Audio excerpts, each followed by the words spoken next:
नमः सिद्धेभ्यः। जय श्री ओम नमः सिद्धेभ्यः। सर्वमंगलमांगल्यं सर्वकल्याणकारकं प्रधानं सर्वधर्माणां जैनं जयतु शासनं। जैनं जयतु शासनं। जैनं जयतु शासनं। पंच परमेष्टि भगवान की जय हो।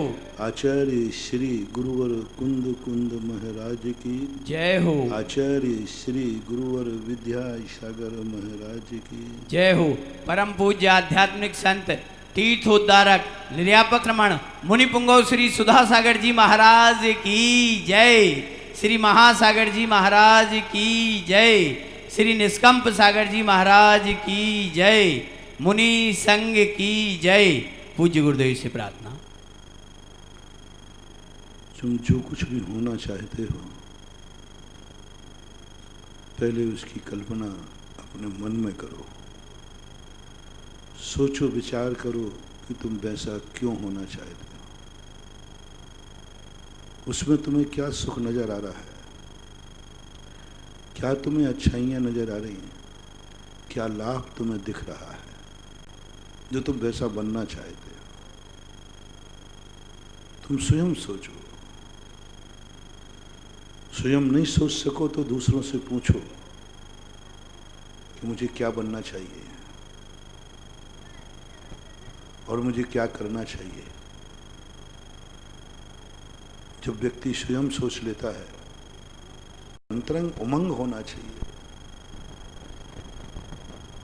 कई बार उन जो उमंगें होती हैं उनके लिए हमें दो तरीके से सोचना है। पहले तो अपने जम की जितनी भी इच्छाएं कर सको करो, जितनी भी, कोई कल्पना की उड़ान में बढ़ जाओ, शेख चिल्ली बन जाओ, जितनी तुम कर सको करो। इससे तुम्हारी क्षमता पता चलती है, तुम्हारी योग्यता पता चलती है, तुम्हारे विकासवाद के रास्ते खुलते हैं। सब कुछ जो कुछ भी तुम्हारे लिए मन में हो सके, मैं ये बनना चाहता हूं। मैं कुछ भी नहीं कह रहा। साधु डाकू जो भी आपको बनना चाहे, जो भी आपके मन में आवे वो करो। एक मनोविज्ञान ने कहा, एक बच्चे को सब कुछ अपने एक कमरे में सजा के रख दो, तो बच्चे से कह दो तुझे जो चीज चाहिए वो ले लो, वो अनेक चीजें समेटेगा, क्योंकि वहां सब अच्छी चीजें रखी हैं। सब अच्छी चीजें रखी, बुरी कोई चीज है ही नहीं। क्योंकि जिसने भी वो खिलौना निर्माण किया है, जो वस्तु निर्माण की है, उसने बहुत अच्छी से अच्छी की है। शराब भी बनाता है व्यक्ति, अच्छे से अच्छी बनाने का प्रयास करता है। वो भी अपना ट्रेडमार्क का चाहता है कि मेरी शराब की ख्याति इतनी हो कि लोग नाम से शराब खरीदें। पापी भी चाहता है, पापी भी चाहता है कि मैं जो काम करूं वो नाम से बिके। डाकू भी चाहता है मेरे नाम से लोग कांपे, मेरे नाम से लोग डाका डाले। किसने डाका डाला? अरे उसने, ओह अब तो कोई नहीं बचा सकता। शेर भी चाहता है कि मेरा ऐसा खौफ हो कि साधु संत भी लिखें कि शेर के पंजे में आने के बाद फिर व्यक्ति उसको कोई शरण नहीं है। 12 भावना में आता ना, काल सिंह ने मृग चेतन को घेरा बहु वन में, है ना। आचार्य खुद कह रहे कि सिंह ने एक बार पकड़ लिया, अब तो मरना निश्चित है, क्योंकि वो उसकी पकड़ ही ऐसी होती है। उसका एक बार दांत जहां लग जाए कहीं भी, वो फिर मरे बिना नहीं रहता। इसलिए तुम्हारी जो भी कल्पनाएं होती हैं करना चाहिए। एक बार उड़ाओ अपने पतंग को, एक बार उड़ाओ अपने मन रूपी पतंग को, जितना उड़ा सको। पतंग उड़ाने की कोई सीमा नहीं होती। बस इतनी ऊंची उड़ाना कि पतंग दिखती रहे, कहीं इतनी ऊंची नहीं उड़ जाए कि पतंग दिखना भी बंद हो जाए। पतंग दिखती रहे, उड़ाते जाओ उड़ाते जाओ उड़ाते जाओ। ये बहुत बड़ा प्रकृति ने, कुदरत ने एक गॉड गिफ्ट दी है अपन के सबके लिए, कल्पना की बहुत बड़ी गॉड गिफ्ट है। कल्पना की उड़ाने जो भरता है व्यक्ति, ये बहुत बड़ी गॉड गिफ्ट है, इसको अभिशाप मत मानो, ये बहुत बड़ी गॉड गिफ्ट है। इससे हमारी क्षमता, हमारी योग्यता, हमारी शक्तियां पता चलती है, हम कितने ऊंचे उड़ सकते हैं। बस उड़ना, बस कल्पनाएं करना, बस कल्पनाएं सोचना। आगे नहीं कह रहा हूं, नहीं तो आगे खतरा है। पहले अभी सोचने को कहा है, करने को नहीं कहा। उड़ान मन से भरने को कहा है, उड़ने को नहीं कहा। नहीं तो मन में उड़ान भरते भरते छत से कूद पड़ो। हाँ, उड़ाने को नहीं कहा। मैंने ये कहा तुम्हारी पतंग कितनी ऊंची जाना चाहिए। मैंने ये नहीं कहा कि तुम पतंग उड़ाओ। मैंने ये कहा है तुम अपनी पतंग को कितना ऊंचा उड़ाना चाहते हो, पहले सोचो। उड़ाने के पहले सोचो, सोचो पहले, और उड़ने दो कितनी ऊंची। कभी कभी तो मन करता है कि चंद्रमा पर पहुंचा दूं,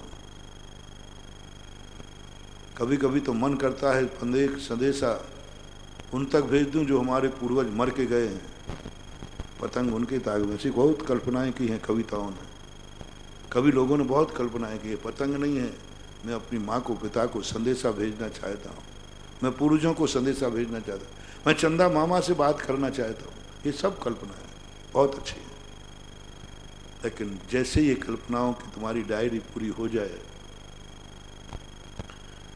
फिर तुम अब आना, अब क्रिया की बात है, अब सोचने की बात है कि तुम कितनी कल्पनाएं पूरी कर पाओगे, कुवत कितनी है, साधन कितने हैं। टिक मार्क लगा लो। इसके बाद फिर अभी तक तुम्हारी टिक मार्क, तुम कितनी क्षमता है। कल्पनाएं तो तुमने कर ली, तुम खुद अपने आप की योग्यता पहचानो, तुम अपनी शक्ति खुद पहचानो। जब ये टिक मार्क होने के बाद अब यहाँ से गुरु की जरूरत पड़ेगी। ये दो विशुद्धि तुम्हारी हैं, शौसम और विशुद्धि, ये सब तुम्हारे हाथ में थी। प्लानिंग तुम्हारे हाथ में थी, उड़ान तुम्हारे हाथ में थी। लेकिन अब जो टिक मार, दूसरी मार थी टिक मार, विशुद्धि में टिक मार करता है मेरी क्षमता कितनी है। अब जो टिक मार किए हैं ये उड़ाने, तुम खुद सोचो, विचार करो, इस उड़ान से तुम्हें क्या लाभ है। घाटे का सौदा नहीं करना, लाभ क्या मिलेगा थोड़ा सोचो। जितनी क्षमता है उतने सोचो, कितना लाभ है। फिर नहीं सोचने में आ रहा हो, नहीं विचार कर पा रहा हो, तो फिर गुरु की खोज करो। गुरु से कहो, गुरु महाराज हम इतने ऊंचे उड़ना चाहते हैं, क्या उड़ पाएंगे? और ये उड़ाने में भरना चाहता हूँ, ये कार्य करना चाहता हूँ, क्या ये करना ठीक है? साल भर की पढ़ाई तुम्हारी होगी, परीक्षा की कॉपी तुम्हारी होगी, लेकिन तुम जांचोगे नहीं, जांचोगे नहीं। पढ़ाई तुम्हारी है, परीक्षा में तुम्हें जो लिखना कोई डिस्टर्ब नहीं करने वाला। जिंदगी में एक 3 घंटे की परीक्षा का एग्जाम ऐसा आता है जिसमें ये निर्णय होता है तुम कुछ भी लिखो, मास्टर भी मना नहीं कर सकता।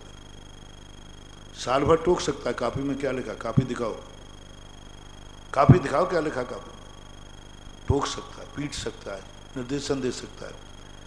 लेकिन 3 घंटे परीक्षा में कोई भी टीचर कुछ नहीं कह सकता तुम्हें क्या लिखना है।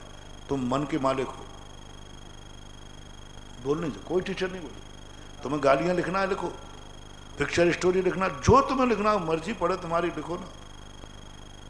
उस समय क्लास टीचर भी नहीं कहता क्यों क्या लिख रहा है रे तू, बोल नहीं सकता। आप टीचर के ऊपर कोर्ट केस कर सकते हो, किसने मुझे लिखने से डिस्टर्ब किया। 3 घंटे का समय वो हमारे हाथ का है, लेकिन काफी जांचना तुम्हारे हाथ में नहीं है।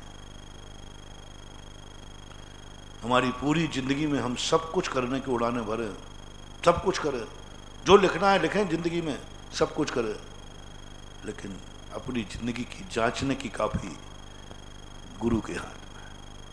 वो जांचेंगे, वो कहेंगे कि तुमने क्या सही लिखा क्या गलत लिखा। जितना सही हो जाए उतना ही करना, जितना सही हो जाए उतना ही करना, उससे आगे करने की मत सोचना। मिलेगा ही नहीं, सोचोगे नहीं, प्रमाण पत्र ही नहीं मिलेगा। जो मिला है तुम्हें वो है प्रमाण। जैसे कल कहा था, ज्ञान प्रमाण नहीं है, ज्ञान का फल प्रमाण है। फल तो वो मिला तुम्हारे लिए, जो नंबर मार्कशीट में चढ़े हैं वो है तुम्हारा फल। उसको बोलते हैं प्रमाण पत्र। परीक्षा कॉपी को प्रमाण पत्र नहीं बोलते। जो तुमने लिखी थी वो प्रमाणिक नहीं है, वो प्रमाण नहीं, ज्ञान है उसमें। तुमने लिखा है, ज्ञान लिखा है, लेकिन वो ज्ञान प्रमाण नहीं। तुमने साल भर पढ़ा है, ज्ञान है तुम्हारा। तुमने 3 घंटे लिखा है, बहुत सही जान के लिखा, पूरी ताकत लगाई, सोच सोच के लिखा, अच्छा लिखा, लेकिन तुम्हारा ज्ञान था। परीक्षा कॉपी ज्ञान है, पर उसको प्रमाण पत्र नहीं कहते। तुम परीक्षा कॉपी लेके घूमना, मेरे पास प्रमाण पत्र है, मैंने परीक्षा दी है, नहीं। प्रमाण पत्र बाद में जो गुरु जी देते हैं वो प्रमाण पत्र है, वो फल है, उसको प्रमाण पत्र बोलते हैं। ऐसे ही अपना ज्ञान जो है, ये ज्ञान तो परीक्षा की कॉपी है। जान रहा है, सबको जान रहा है, सब देख रहा है, सब कर रहा है, लेकिन प्रमाण पत्र तो वो है जब इसका फल सही निशाने पे आ जाए, सही रूप में आ जाए। हम अनंतों बार ज्ञान तक तो गए, हमने परीक्षा तो दी, लेकिन प्रमाण पत्र नहीं मिला। ज्ञान तो हमें बहुत है, लेकिन प्रमाण पत्र नहीं है। ज्ञान तो बहुत है। हमारे शास्त्रों में अभव्य द्वादशांग का ज्ञान कर लेता है, लेकिन प्रमाण पत्र नहीं है। प्रमाण पत्र कितनी बड़ी बात। द्वादशांग का ज्ञान, भिन्न 10 पूर्वी का ज्ञान, 11 अंगों का ज्ञान, लेकिन प्रमाण पत्र नहीं। पूज्यवर कुंदकुंज स्वामी ने प्रवचन सार के अंदर कहा, ये द्रव्य शुद्ध बन करके तूने अनंतों बार द्रव्य शुद्ध पाया, 31 सागर की आयु पाई, लेकिन तू भाव शुद्ध केवली नहीं बन पाया। भाव शुद्ध केवली बना प्रमाण पत्र है। इसलिए हमारी जिंदगी में थोड़ा सोचो, विचार करना है कि हम जिस ऊंचाई पर पहुंचना चाहते हैं, सोचो, फिर बाद में सोचो क्या मैं वहां पहुंच पाऊंगा। स्वयं नहीं सोच पाओ तो गुरु से पूछो, क्या मैं पहुंच पाऊंगा। गुरु को बनाने में हमें 2 फायदा है। हमने एक दिन कहा था, बड़े इसलिए नहीं बनाए जाते हैं कि वो बड़े हैं, आदर्श इसलिए नहीं बनाए जाते कि वो आदर्श हैं, भगवान इसलिए नहीं बनाया जाता कि वो भगवान है, गुरु इसलिए नहीं बनाया जाता कि भगवान है। उनको इसलिए बनाया जाता है कि उन्होंने वो सब कुछ अनुभव कर लिया है जो हमें करने में जिंदगी लग जाएगी। सब कुछ कार्य अपने अनुभव से नहीं किए जाते। एक दिन मैंने बहुत बड़ी मार्मिक बात प्रवचन में कही थी। हर व्यक्ति ये चाह रहा कि मैं अनुभव करके काम करूंगा, नहीं, जिंदगी खराब हो जाए। कितने अनुभव करोगे? हर चीज अनुभव करने के बाद करोगे, पहले मैं अनुभव करूंगा। बीच में बहुत दुर्घटनाएं, जिंदगी थोड़ी सी है, कार्य बहुत करना है। जिंदगी थोड़ी सी है, कार्य बहुत करना है, और हर चीज का अनुभव करोगे, हर चीज का मैं खुद ज्ञान करूंगा, प्रैक्टिकल करूंगा, तब बाद में विश्वास करूंगा। क्या करोगे? कितने कर पाओगे? कितनी सी जिंदगी है, कितना तुम्हारा ज्ञान है, कितना अनुभव करोगे? और कई चीजों के अनुभव करके शायद बीच में ही नहीं मर जाओ। तुम कहोगे मैं हर वही खाऊंगा जो पहले चख के खाऊंगा। क्या क्या चखोगे? बीच में पोटेशियम साइनेट आ गया तो लो, सब कुछ अधूरा रह जाएगा। क्या क्या चल के दिखाओगे? रास्ते में कहीं रास्ते में दुर्घटना हो गई तो नहीं, पहले मैं रास्ता देख के आता हूं, फिर चुनूंगा कि मुझे ये रास्ता जाना है। बंधु नहीं, आज तक दुनिया का कोई व्यक्ति अपने स्वयं अनुभव से जिंदगी नहीं जी पाया। क्यों समय खराब कर रहे हो? क्यों समय बर्बाद कर रहे हो? जिस रास्ते से गुजर चुके हैं उनके अनुभव को प्रमाण मान लो। जो कर चुके हैं उनसे पूछ लो। जो हमारे सीनियर हैं, एक बहुत अच्छी परंपरा है सीनियर की। कितनी पढ़ाई करके आओ, उन्होंने कहा कि अब तुम दो साल तक सीनियर के घर बैठो। क्यों तुम्हारा समय खराब कर रहे हो? तुम क्यों कर रहे हो कि रोटी खाऊंगा पहले पहले देखता हूं मैं, फिर प्रमाणिक मानूंगा? अरे जो खा चुके हैं उनसे पूछ लो। सारा संसार अनुभव पर नहीं चल रहा, स्वयं के अनुभव पर, विश्वास पर चल रहा है। सारी अनुभव, जितनी भी कार्य देखो, सब अनभ्यस्त विषातु परता। कोई भी कार्य नहीं मैं अनुभव करूंगा, क्या क्या करूंगा? हम खुद मोक्ष मार्ग पर चल रहे हैं। हमारे तीर्थंकर तक दूसरों के विश्वास पर मुनि दीक्षा ले लेते हैं, दूसरे के विश्वास पर चल पड़े हैं। उन्होंने सिद्धालय देखा नहीं, सिद्ध स्वरूप देखा नहीं, शुद्ध स्वरूप जाना नहीं, रत्नत्रय भी उनके ज्ञान में आया नहीं, क्योंकि वो आत्मा की शुद्ध पर्याय है। कुछ नहीं आया और चल पड़े। किसके बल पर? मेरे से आगे कोई गया है। हमेशा रास्ता चलने के पहले देख लेना, जिस रास्ते पर तुम चल रहे हो क्या उसके पहले कोई गया है? तुम्हारा रास्ते पर चलना महत्वपूर्ण नहीं है, तुम्हारा कार्य करना महत्वपूर्ण नहीं है। महत्वपूर्ण ये है कि तो तुम करने जा रहे हो उसके पहले यह कार्य किसी ने किया है कि नहीं। एक व्यापारी जब व्यापार करता है तो उसके पहले इसका व्यापार किसी ने किया है क्या? इस दुकान पर पहले कोई बैठा है क्या? वो कैसा था? इस मकान में कोई रहा है पहले वाला, उसकी कैसी जिंदगी दी थी?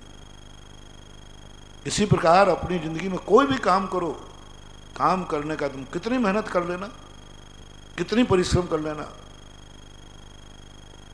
तुम ठगे जाओ।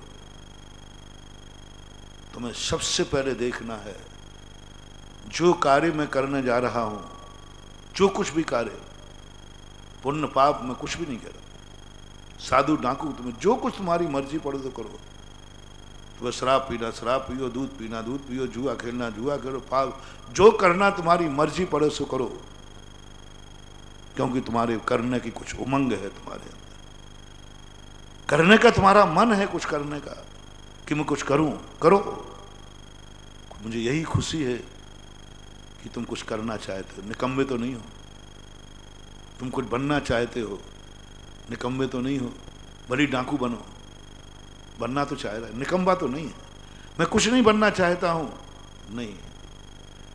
पहली खुशी यह है कि तुम कुछ करना चाहते हो, कुछ बनना चाहते हो, अच्छा लक्षण है। उड़ाने, कल्पना की उड़ाने, मैंने पहले ही कहा ना, शेख चिल्ली बनना बुरा नहीं है। यदि हम कल्पना की उड़ाने नहीं भरेंगे, हमारी पतंग कभी नहीं उड़ेगी। हर बीच में पहले कल्पना होती है, पहले चिंतन होता है और होना चाहिए। जो तुम्हें बनना है, बस मेरा दूसरा पॉइंट, पहली बात मैंने तुम्हें छूट दे दी ना, तुम जितनी कल्पनाएं कर सकते हो करो। जितनी ऊंची पतंग उड़ाना चाहते हो उड़ाओ। पतंग नहीं उड़ाना, मन से उड़ो, मन से उड़ो, जितना उड़ सको। ख्वाब सजाओ, 3 लोग कम पड़ जाए, सिद्धालय से ऊपर पहुंचने का प्रयास करो मन से, ख्वाबों में। ये बहुत अच्छा लक्षण है।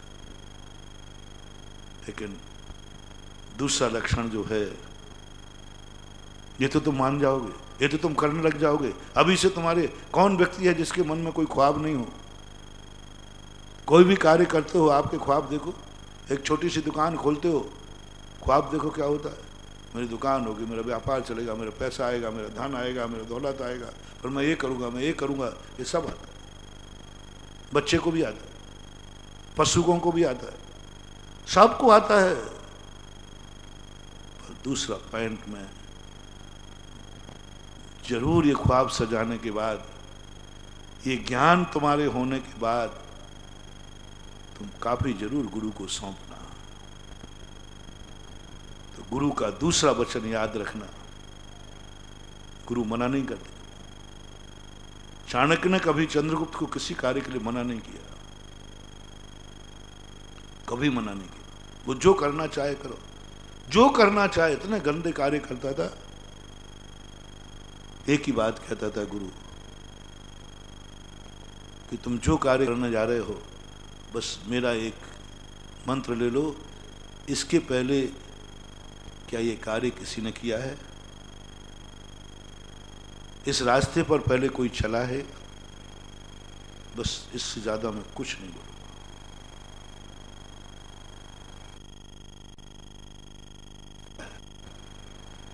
पता चला कोई नहीं चला है, उस रास्ते पे मत चलना।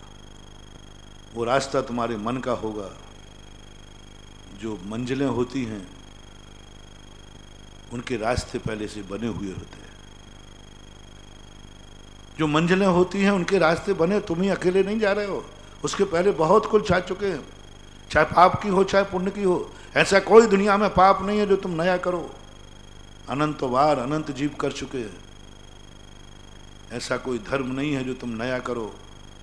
जे पूरब से गए जाए और आगे जाए, अनंत जा चुके, चारों तरफ जा चुके। कोई भी ऐसा दुनिया का काम नहीं है जिस पर कोई नहीं जा चुका। इसलिए ये तुम्हारे कल्पनाएं छोड़ दो कि मैं कुछ नया रास्ता बनाऊंगा। जिंदगी होगा मेरा नया, सब कुछ नया होगा। कई लोग करते हैं ऐसे। मैं परिवार से अलग होना चाहता हूँ, मेरी जिंदगी नई होगी, मेरे सब कुछ नया होगा, मेरा सोच नया होगा, कोई बाधक नहीं होगा। ये तुम्हारी मूर्खता है। ऐसे ही तुम्हारा दोस्त ने किया था।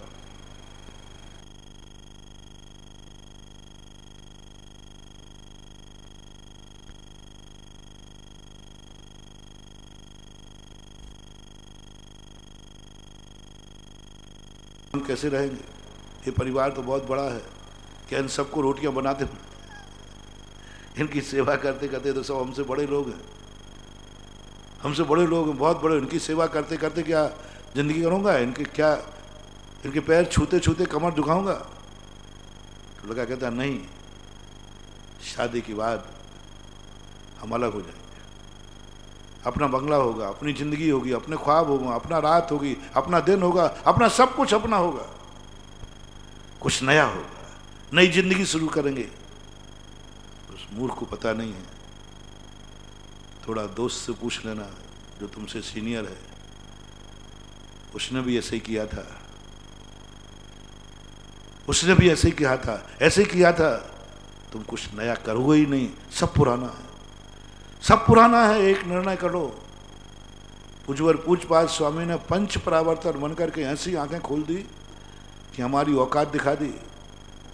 देखो मैंने कुछ नया किया है, मैंने कुछ नया सोच रहा हूं।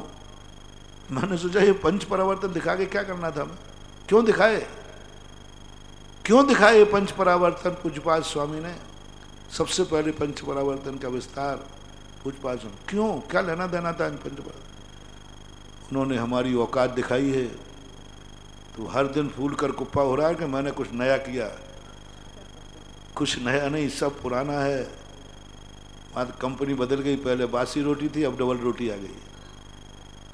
थोड़ा सा उसमें बेगार लग गया, झमका लग गया, थोड़ा सा हेरा फेरी, कुछ नया नहीं, सब पुराना। और ये धारणा बना लीजिए पहले। क्यों? और ये धारणा बनते ही तुम कहोगे पर कौन चला है मेरे पहले इस रास्ते पर, उससे मिलने का प्रयास करिए। शुरुआत गुरु ने कुछ नहीं किया। मां तुम्हें एक मंत्र दिया, इतना सा मंत्र दिया, जाओ पहले वाला पहचान लो कौन है, कौन गया, बस उससे एक बार तुम मिल लो, फिर तुम वही करना जो तुम करना चाहते हो। उससे मिल लो एक बार। डाकू बनना चाहते जी, इसके पहले कोई डाकू बना है? पर उससे मिल लीजिए, उसकी स्टोरी याद कीजिए। पापी लोगों की चर्चाएं शास्त्रों में क्यों? कल भी मैंने कहा था, पापी लोगों की चर्चाएं शास्त्रों में भरी पड़ी, पापों की चर्चाएं शास्त्रों में भरी पड़ी। उस जिनवाणी को मैं नमस्कार करता हूं जिसमें सप्त विष्णु की कहानी बड़ी, पापियों की कहानी बड़ी, पंच पद्मनंदी पंचविंशति की बताई थी मैंने। अरे भाई, इस किताब को नमस्कार करूंगा मैं, और इसमें तो पाप की बातें लिखी, पापियों की कथाएं लिखी। पापियों में कौन सी धर्म हो रहा है? पापियों की कथा पढ़ने से कौन सा धर्म होगा? पाप की कथा पढ़ने से कौन सा धर्म होगा? पुण्य की कथा तो समझ में आती है, धर्मात्माओं की कथा तो समझ में आती है। रावण की कथा करने से हमें कौन सा धर्म होगा? इन पापियों की कथाएं पढ़ना, जिन्होंने जिंदगी पाप करके नरकों में पड़े, उनकी कथा पढ़ो साहब, और जिस शास्त्र में लिखी है उनको नमस्कार करो। अरे क्या तमाशा है? अरे भाई, 63 लाख पुरुषों की कथाएं ठीक है, महापुरुष है, भगवान की कथा ठीक जमती है, लेकिन सारे शास्त्र में उठा लो, सब पापियों की कथा। मोक्ष की चर्चा हो उसको नमस्कार करना जानती है, नरकों की चर्चा भरी पड़ी है, नरकों की चर्चा भरी। नरक कहता अरे भाई, मोक्ष की, मैं तो उस जिनवाणी को नमस्कार करूंगा जिसमें मोक्ष की चर्चा हो, भगवान की चर्चा हो, ये तो नरकों की चर्चा है। पूज्यवर वसुनंदी महाराज मूलाचार्य की टीका में ये प्रश्न उठाया एक शिष्य के द्वारा, मैं क्यों इसको शास्त्र मानूं जिनमें पापों की चर्चाएं भरी हैं, नारकियों की, पापियों की चर्चाएं भरी हैं। कितना गजब का उदाहरण दिया उन्होंने। उन्होंने कहा नहीं, वो भी उपदेश है, वो भी जिनवाणी है, उससे भी तुम्हें मिलना है, उससे भी तुम्हें मिलना है, भगवान से नहीं मिलना, गुरु से नहीं मिलना, तुम्हें पापी से मिलना है, क्योंकि तुम्हें पाप करना है।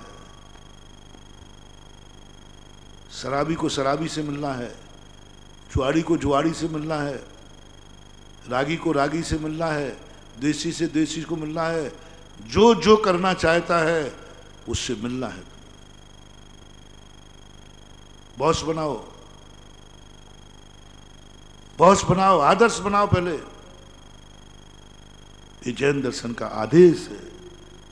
पहला आदेश ये नहीं कि तुम्हें क्या करना है, पहला आदेश है तुम जो करना चाहते हो उसके पहले जिसने किया है उसका परिचय करो, उससे जाके मिलो, खोजो उसको, वो कहाँ गया,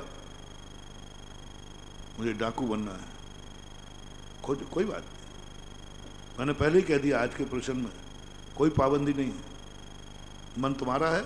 मुझे तो खुशी है कि उसने कुछ बनने का भाव तो किया। जो लिखना है लिखो, तुम्हारे लिए काफ़ी है, 3 घंटे की परीक्षा है, कम से कम मुझे खुशी है तुमने लिखने का भाव तो किया, डाकू बनने का तो किया। लेकिन बस दूसरा आदेश दिया गया, डाकू खोजो, वो जो पहले तुमसे पहले गया था, खोजो, खोजो, दौड़ो, जाओ, ढूंढते ढूंढते ढूंढते ढूंढते ढूंढते ढूंढते ढूंढते मिला वो जेल में। आपका बॉस जेल में मिला, जो आप करना चाहते वो जेल में मिला। बॉस से थोड़ा सा राम राम कर लो, बॉस से थोड़ी 2 बातें कर लो, बॉस से थोड़ा हुनर ले लो, बॉस से थोड़ी शिक्षा ले लो, शिक्षा ले लो उससे, बॉस से कुछ शिक्षा लो, कुछ बोलो उससे, बात करो, क्योंकि तुम वहां जा रहे हो जहां से वो निकल चुका है। नहीं मैं भी जाके देखूंगा, मैं किसी को बॉस नहीं बनाता, क्यों जिंदगी खराब कर रहे हो। बोलो महानुभाव, 2 व्यक्ति हैं, एक नीति कहती है तुम डाकू बनना चाहते हो, पहले जो डाकू बना है उससे अनुभव ले लो, और एक व्यक्ति कहता है नहीं मैं डाकू बन के देखूंगा, बाद में पहले निर्णय को। महाराज डाका डालना, डाकू बनना चाहिए नहीं बनना चाहिए, पहले मैं एक बार डाकू बनूंगा, यदि उसमें सुख नजर नहीं आया तो छोड़ दूंगा। 2 में से ज्ञानी कौन है? जो पूर्व डाकू से अनुभव लेकर के और निर्णय कर रहा है, और एक व्यक्ति डाकू बन के अनुभव कर रहा है। पूज्य आचार्य महाराज के संबंध में एक संभवतः ईश्वरी की घटना है। कलकत्ता के कुछ लोग बैठे थे, शायद मुझे ध्यान है उल्लासमल जी कोई करके थे। हाँ, वो आचार्य श्री गृहस्थ होकर सुना रहे थे, गृहस्थ की कभी निर्विकल्पता नहीं आ सकती, भले वो कितना भी ध्यान कर ले, क्योंकि वो उसका त्याग नहीं है। सामायिक करेगा, उसे घर की चाबी जेब में रखी रहेगी। सारी चीजों की करते करते उलाज मुझे, महाराज जी ये बताओ, आपको कैसे मालूम कि गृहस्थी में सुख नहीं है, पंचेंद्रिय के विषयों में सुख नहीं है? आप तो ऐसे बोल रहे हो जैसे आपने सारे अनुभव कर लिए हो। आप हमारी गृहस्थों की ऐसी परतें खोल रहे हो जैसे आप सब अनुभव करके आए, सब कुछ अनुभव करके आए। महाराज जी, मुझे आपकी इन बातों पर संदेह हो रहा है। हो जाता है कई बार साधु इतनी ऊंची बात कह देते हैं। शराब का कई बार पद्मनंदी विंशतिकार शराब का ऐसा वर्णन करते हैं कि नियम से संदेह हो जाएगा कि इन्होंने पी जरूर होगी।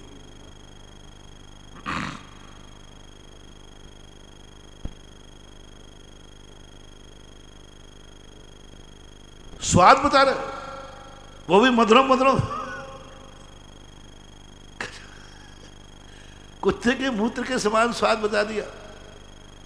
गजब। एक बार किसी को दूसरे को दे दिया जाए तो कि महाराज जी हो ही नहीं सकता, इन्होंने जरूर पिए। सातों विष्णु का ऐसा प्रैक्टिकल चित्रण किया श्लोकों में पूज्यवर पद्मनंदी महाराज ने, और शास्त्रों में भी आया। ऐसा चित्रण व्यसनी भी नहीं कर पाएगा।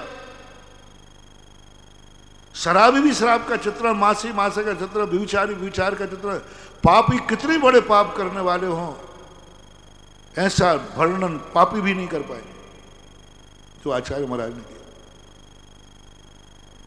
आपने कवियों को देखा, कवि लोग जो कविता में रस डालते हैं वैसा रस है नहीं।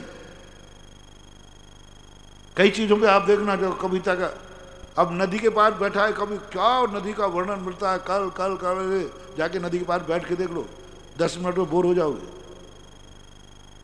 और वर्णन देखो कवि के, देखो कवि के लोग जो जो वर्णन करते हैं वैसा प्रैक्टिकल में नहीं पाया जाता, लेकिन उनके वर्णन से ऐसा लगता है जैसे इन्होंने ये सब किया है। हमारे जिनसेन स्वामी पर आरोप आया दक्षिण भारत का, उन्होंने संसार का श्रृंगार का मरुदेवी के नख उससे वर्णन इतने लालित्य ढंग से किया, इतना श्रृंगार रस के रूप में किया कि लोगों ने चर्चा उठा दी। बोले ऐसी चर्चा बिना अनुभव को हो ही नहीं सकती। ऐसी उनकी कहानियां सारी, हर कहानी हर बाप गृहस्थी के स्त्री पुरुष के भोगों की चर्चाएं, उनके आपसी संबंधों की चर्चाएं, उसमें पर्सनल संबंधों की चर्चाएं। ये चर्चाएं कौन लिख सकता है? 11 साल में मुनि दीक्षा ली, बाल ब्रह्मचारी, राजा ने भर दी, राजा को भर दिया। बोले साहब जिनसेन स्वामी बाल ब्रह्मचारी नहीं है। बोले क्यों? सबूत दे दिया। राजा ने भी पढ़ा, राजा ने कहा बात तो सही है। इतना बारीकी से वर्णन करने वाला अनुभवशील होगा, अनुभवशील होगा, नियम से होगा। आगे कथा से कोई प्रसंग नहीं है, लेकिन फिर भी राज दरबार में जिनसेन को बुलाया गया और बोला गया क्या ये वर्णन तुमने कहाँ से लिखा? ये वर्णन बिना अनुभव के कैसे तुम्हें आया? कैसे तुम्हें ज्ञान हुआ इसका? बहुत कहा कि हमारी परंपरा से हमें पुराने शास्त्र पढ़कर, आगम पढ़कर, हंडी का एक चावल देख लिया, उससे विश्वास नहीं हुआ। राजा ने कहा हो ही नहीं सकता, पढ़ के भी इतना नहीं लिख सकता, अनुभव किया है तुमने, तुमने जरूर ये सारे काम किए हैं, जिस चीज का वर्णन देखो उसी का वर्णन तुम ऐसे रस लेके कर रहे हो। अंत में जाकर के जिनसेन स्वामी को कहा गया तुम अपना पुराण खुद बांच के सुनाओ, यदि तुम्हारी इंद्रियों में विकार नहीं आया, विकार नहीं आया तो समझ जाऊंगा कि तुमने बहुत कुछ सही है। जिनसेन स्वामी ने कहते, जिनसेन रटी हुई बात नहीं कहता, ये तो पुराण था, मैंने बहुत कम लिखा है, अब सुनो। और जो उन्होंने श्रृंगार वर्णन किया मरु देवी का, जो चित्रण किया दाम्पत्य जीवन का, सारी सभा विकारी हो गई, पुरुष पुरुष से आलिंगनबद्ध हो गए, सारी सभा रागमय हो गई, और जिनसेन स्वामी का वीतरागी सूर्य यथावत खड़े रहे। कोई जरूरी नहीं है, वो मूर्ख कहलाता है जो जिंदगी में हर चीज अनुभव करके स्वीकार कहलाता है, वो कभी अपने लक्ष्य को प्राप्त नहीं हो सकते। आचार्य जी के सामने जो प्रश्न आया, आपको कैसे अनुभव के गृहस्थी में आनंद नहीं है? हम लोग भी बड़े इस प्रश्न के सुनने में उतावले थे, अपनी तो हिम्मत है नहीं कि आचार्य से ऐसा पूछ ले।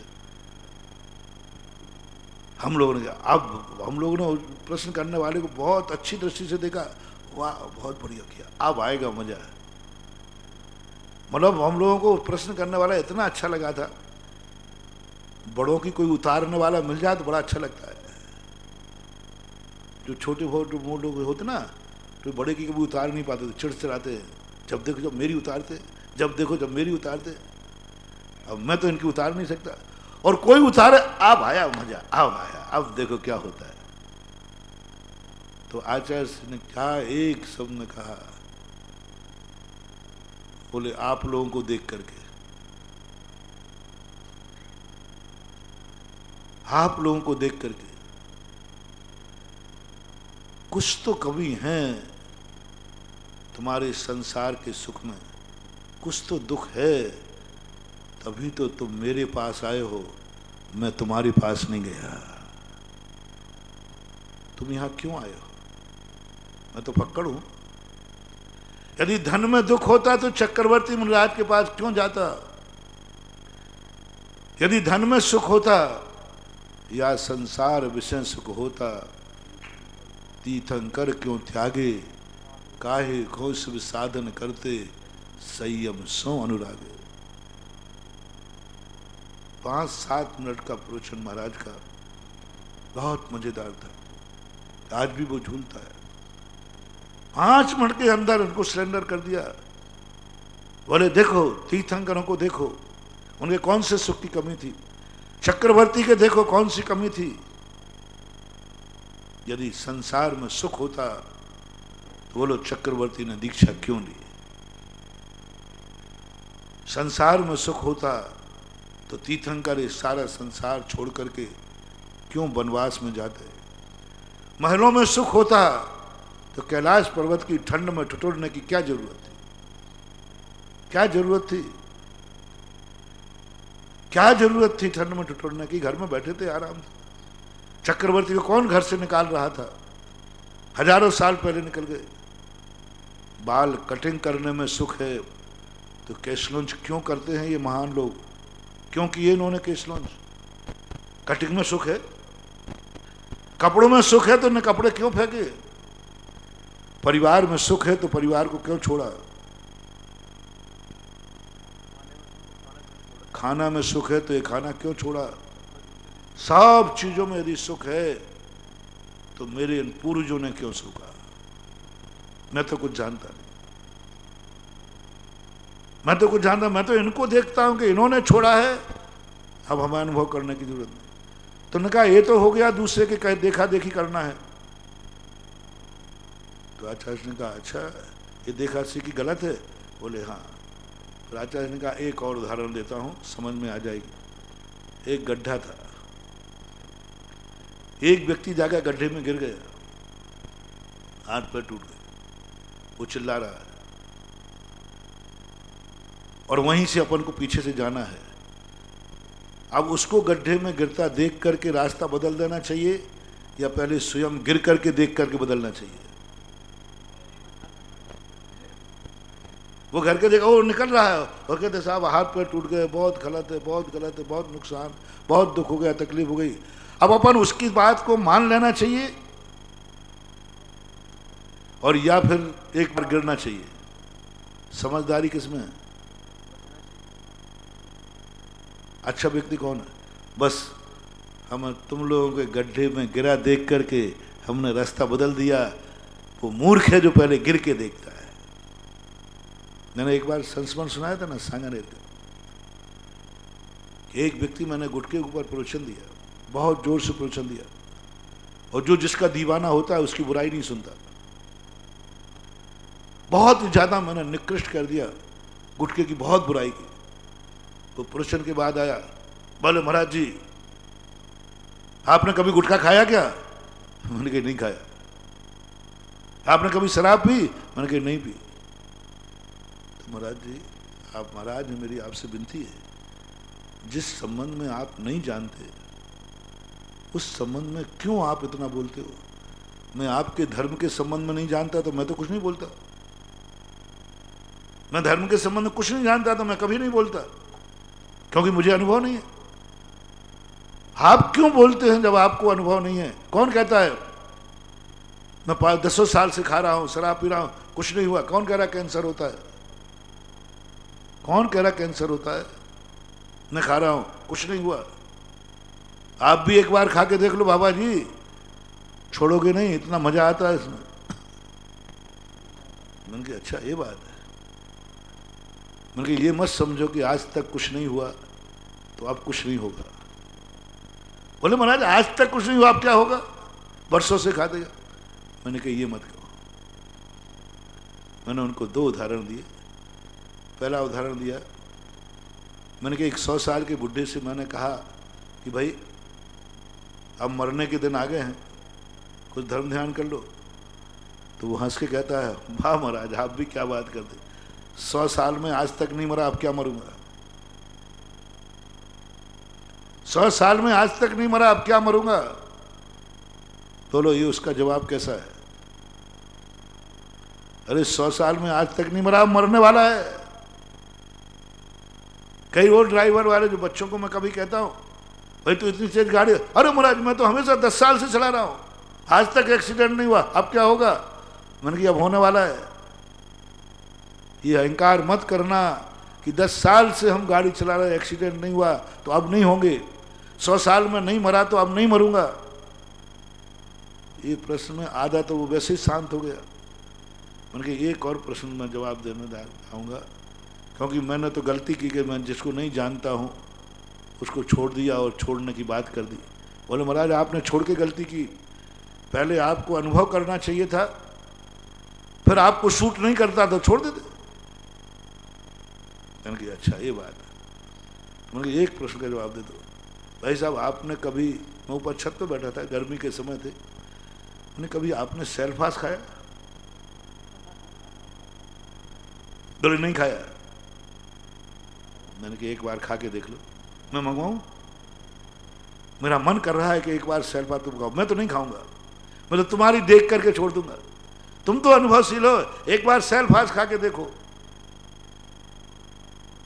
और खाने के बाद मर जाओ तो फिर मत खाना, और नहीं मरो तो रोशो खाना। अब मूर्खों लोग क्या जवाब दे? मैंने कहा नहीं। मैंने क्यों नहीं? बोलो महाराज जिन जिन ने खाया अभी मर गए। तो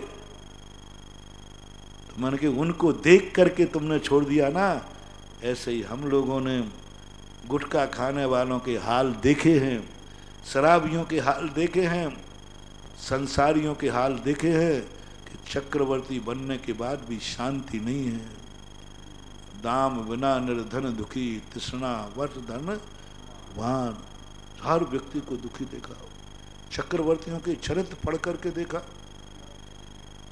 देखा उन्होंने जो चक्रवर्ती पद पर रहे नरकों में पड़े, उनको देख करके भागा है हम लोग। हमें अच्छी तरह ध्यान है बोले महाराज जी जिंदगी में आज तक मुझे कोई नहीं समझा पाया, आपके इस उदाहरण ने समझा दिया कि गड्ढे में गिर कर के फिर बचना और दूसरे को गिरता देखकर बच जाना समझदार है।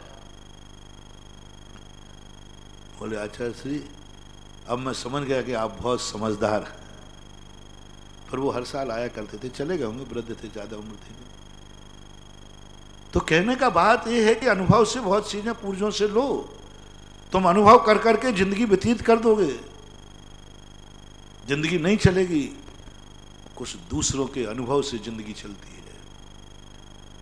शराबी व्यक्ति से मेरा कहना है, जो पूर्वज शराब पीते थे उनको थोड़ा खोजो, पूछो वो कहाँ मिलेंगे। जैसे डाकू को खोजो, कहाँ मिला? जेल में। उसके साथ वार्तालाप हो, साहब कैसे गुजर रही है जिंदगी, वो सुनाएगा अपनी दर्दनाक कहानी। तड़प रहा, ये रोटी मिल रही, ये भोजन मिल रहा, परिवार का मुंह भी नहीं देख पा रहा, सब वो सुनाएगा। समझदार होगे तो ऐसी जिंदगी बीतेगी चोरी करने के बाद, करके देख लो। समझदार हो तो उसको जय जयनंद करके आ जाओगे, आज से मैं चोरी का त्याग। मैं मना करता, बालक होते हैं, जैसे मैं कई बार सुनाता हूं, बालक होते हैं कई जो मां के कहने से दीपक को नहीं छोड़ते, एक बार चटका लग जाने दो, फिर कहते हु तत्ता है। पहले मां ने कहा था हु तत्ता है, तो कहते ये तो बोलती रहती है। तो ऐसी स्थिति में अनुभव से कोई अनुभवशील व्यक्ति तुम्हारी जिंदगी में आया क्या, जिसने वो कार्य कर लिया हो जो तुम करना चाहते हो। चलो ये संसार की बातें, इसलिए पापियों की वो पापों की बातें हैं कि तुम कभी पाप करने का मन तुम्हारा करेगा तो किसी पापी की कथा जरूर पढ़ लेना। इसलिए पढ़ाई मैंने। वसुनंदी महाराज कहते हैं ये मन पाप की तरफ जाएगा, दूसरे पापियों को देखकर मन होगा, इसलिए मैंने कथा लिख दी कि तू पाप करने जाएगा, उसके पहले एक पापी की कथा सुना दूं। पाप करने के पहले ही तुझे जेल भेजवा दिया, क्यों?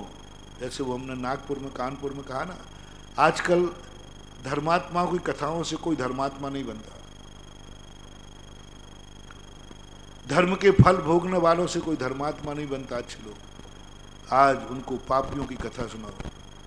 मैंने कहा था ना, मैं भगवान की चर्चाएं करके रात्रि भोजन त्याग करने वाले भगवान बन गए, व्यसन त्याग करने वाले महाराज बन गए, किसी के कान पे जुआ नहीं रखा।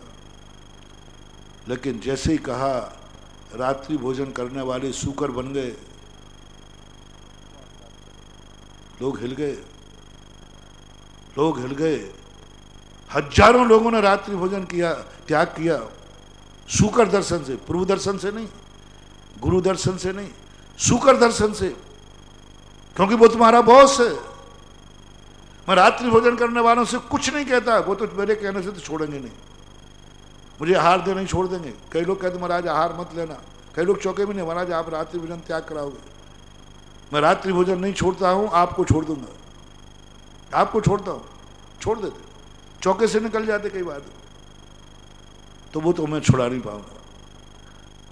बस उनसे कहना चाहता हूं जो रात्रि भोजन करते हैं, इसके पहले रात्रि भोजन किसने किया वो मैं बता देता हूं, अभक्ष सेवन किसने किया वो मैं बता देता हूं, मांस मदिरा आदि अभक्ष सेवन किसने किए मैं बता देता हूं।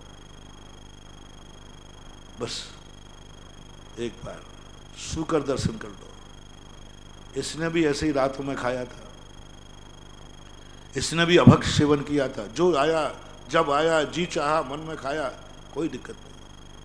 उसको एक बार वो उसको खोजो, वो कहाँ गया, शुक्र, बस उसका एक बार दर्शन कर लो। हो सके तो 2-4 घंटे उसके साथ, बॉस है, बॉस के साथ तो जितना समय बिताओ उतना कम है। उन अभक्ष खाने वालों से कहना है कि जितना समय बॉस, वो बॉस है, 2-3 घंटे उसके साथ रहना। यदि उसकी जिंदगी तुम्हें पसंद आ जाए तो तुम जरूर वही करना जो तुम करना चाहते हो, और नहीं पसंद आए तो वापस आ जाना। समझदार कौन है? सूकर को देख करके अभक्ष का त्याग कर दिया, और एक ने कहा कि मैं खाकर देखता हूँ, सूकर बन के देखता हूँ, उसके बाद छोड़ दूंगा। समझदार कौन है? जो दूसरों को दे। इसलिए पापियों की कहानियां लिखी कि पापियों की दशा देखो, इसलिए पाप का वर्णन किया। ये भी एक जिनवाणी है। अब मोक्ष मार्ग पर तुम्हें चलना है, तो मोक्ष मार्ग तो पूरा का पूरा अनभ्यस्त है। यहां तो पहले ही कह दिया, तुम जो धर्म करना चाहते हो, इसके पहले धर्म किसने किया? जो तुम धर्म कर रहे हो। इसलिए कहा जाता है, जिसका कोई गुरु नहीं उसका जीवन सुने। तुम धर्म करने चल पड़े हो, क्या तुम्हें उसका नाम मालूम है जिसने ये कल धर्म किया था? हर व्रत के पीछे कथा क्यों जोड़ी? व्रत कथा को उसको पढ़ो। मैंने कि कथा का मतलब क्या? सीधा व्रत लिखो ना, सीधा व्रत लिख दीजिए ना।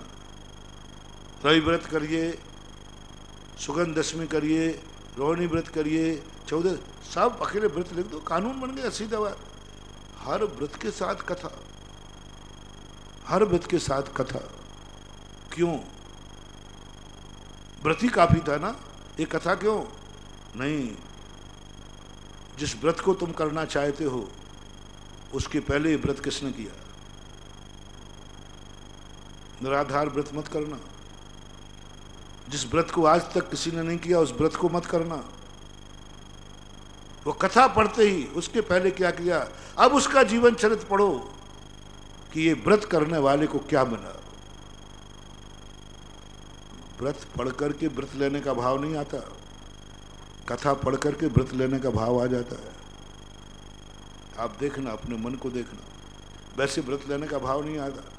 लेकिन जैसे ही कथा पढ़ते हैं, कई लोग आते, महाराज जी हमें व्रत दीजिए, कोई व्रत दो। महाराज जी इसकी कथा क्या है?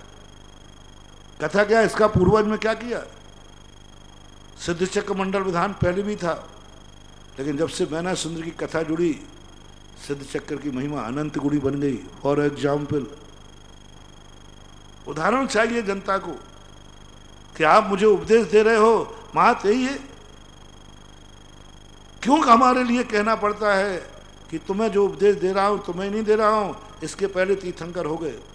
सीधा कह देते कि तुम मुनि बनो, संसार छोड़ दो, कोई नहीं मानने वाला।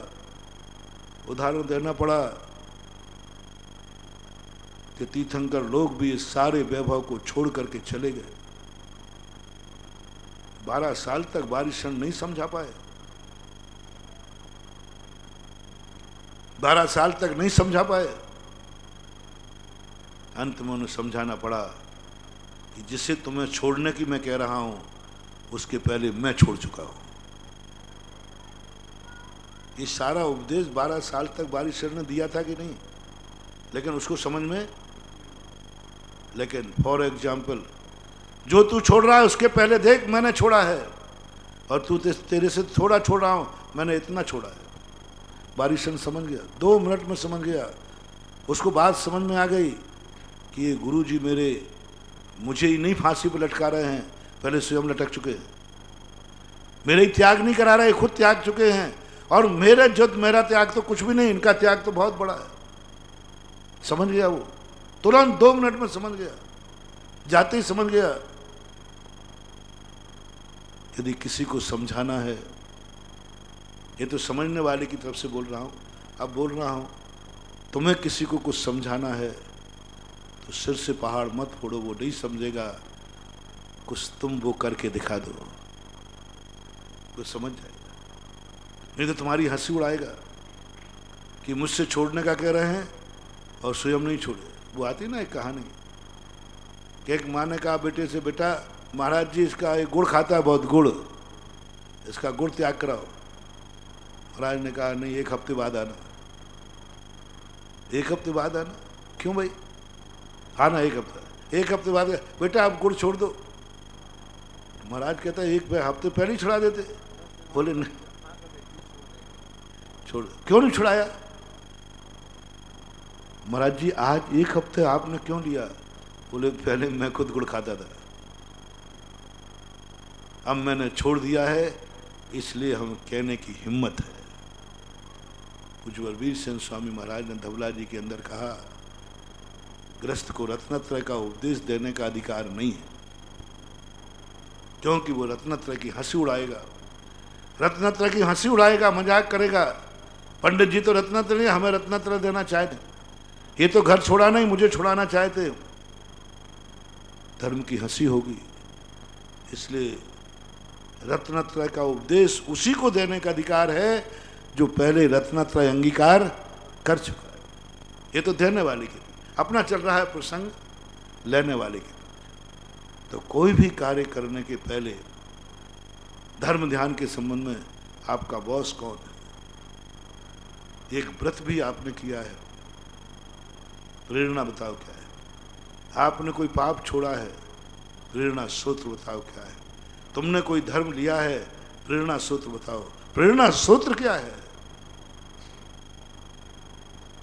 हर व्यक्ति को अपने कार्य करने के पहले प्रेरणा सूत्र का नाम याद रखना है, आगे चाहने वाले को पहचानना है। इसलिए समंत भद्र महाराज ने गृहस्थ से कहा, कहाँ जाना चाहते हो? मोक्ष।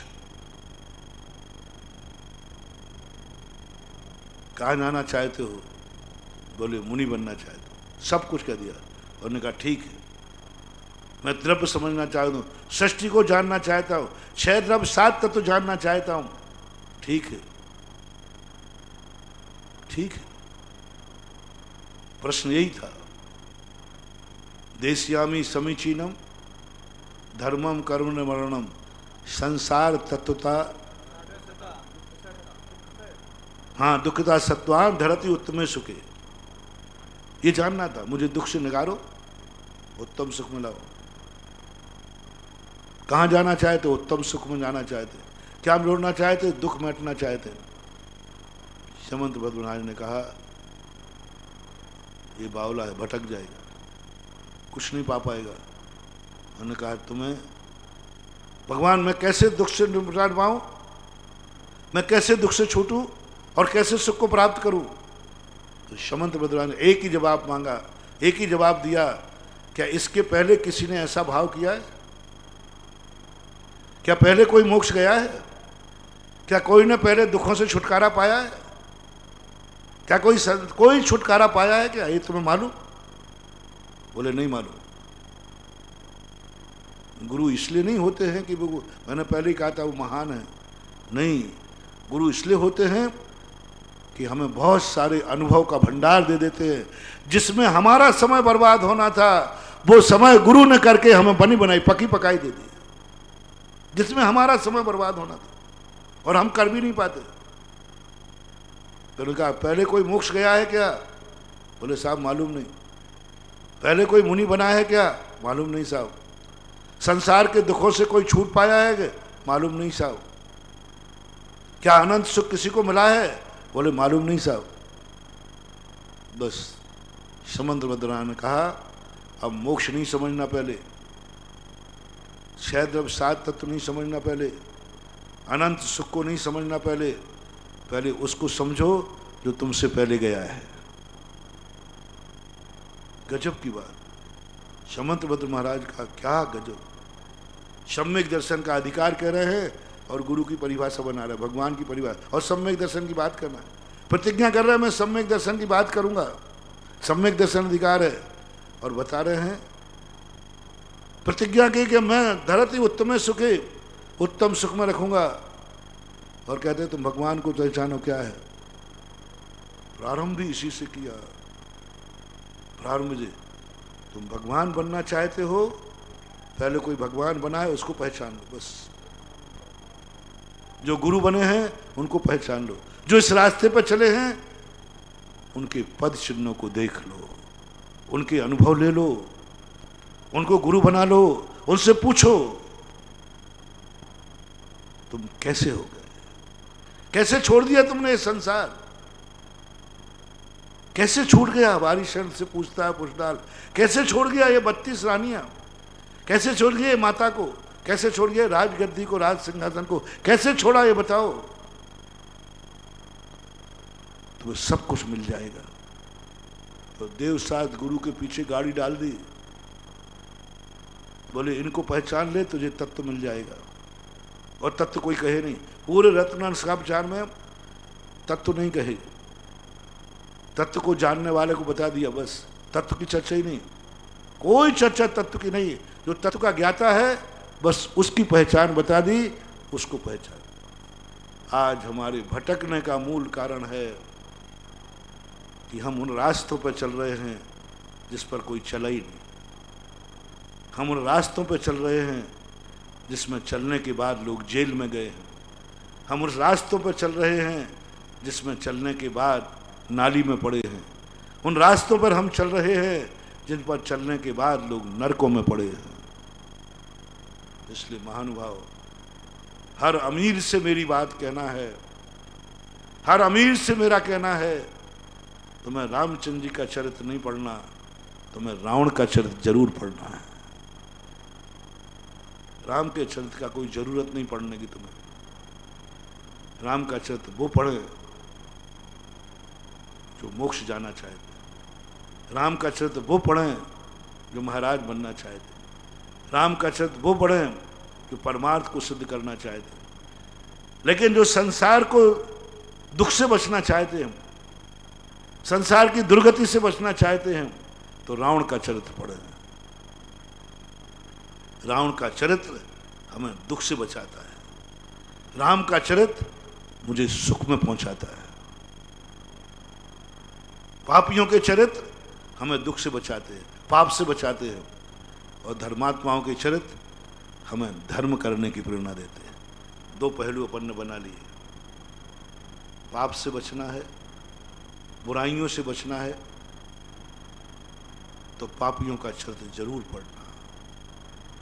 जितना जितना बुराई से बचना है तो शुकर पुराण जरूर पढ़ना।